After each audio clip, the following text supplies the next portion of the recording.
மதுரை அலங்காநல்லூர் அருகே 100 சவரன் நகை மற்றும் பணம் திருடிய வழக்கில் 2 மாதங்களுக்கு பின் கொள்ளையனை போலீசார் கைது செய்துள்ளனர்.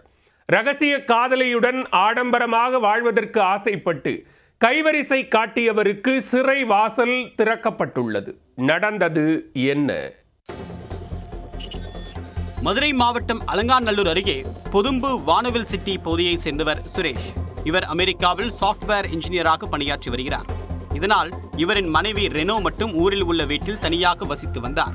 கடந்த மே 28ஆம் தேதி ரெனோ தன்னுடைய தோழிகளுடன் கொடைக்கானலுக்கு சுற்றுலா சென்றிருந்தார்.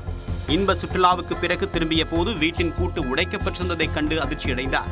பீரோவில் இருந்த 100 சவரன் தங்க நகை, 3 லட்சம் ரூபாய் ரொக்கப்பணம் மற்றும் வெள்ளி பொருட்கள் திருடு போனது தெரிய வந்தது. இது தொடர்பாக அலங்காநல்லூர் காவல் நிலையத்தில் ரெனோ புகார் அளித்திருந்தார். புகாரின் பேரில் வழக்கு பதிவு செய்த போலீசார் தனிப்படை அமைத்து விசாரணையை தொடங்கினர்.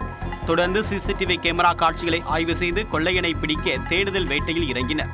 இந்நிலையில் ஆரப்பாளையம் பகுதியை சேர்ந்த சூர்யா என்கிற பட்டறை சுரேஷை பிடித்து விசாரித்தனர். விசாரணையில் அவர் அமெரிக்க சாஃப்ட்வேர் இன்ஜினியர் வீட்டில் திருடியதை ஒப்புக்கொண்டார்.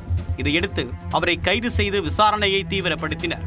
அதில் ரகசிய காதலியுடன் ஆடம்பரமாக வாழ ஆசைப்பட்டு திருட்டில் ஈடுபட்டது அம்பலமானது. இதற்காக பல இடங்களில் ஆள் இல்லாத வீடுகளை நோட்டமிட்டு நகை பணத்தை திருடி வந்துள்ளார். தொடர்ந்து திருட்டு வேலையில் ஈடுபட்டவர் பொதும்பு வானவில் சிட்டியில் 100 சவரன் தங்க நகைகளில் கை வைத்ததில் சிக்கியுள்ளார். அவரிடமிருந்து 50 சவரன் நகை மற்றும் 86,500 ரூபாய் மட்டும் மீட்கப்பட்டிருப்பதாக போலீசார் தரப்பில் தெரிவிக்கப்பட்டுள்ளது. எஞ்சிய நகைகளை என்ன செய்தார், அந்த நகைகளை ரகசிய காதலியிடம் கொடுத்தாரா என்பது குறித்து விசாரணை மேற்கொண்டு வருகின்றனர்.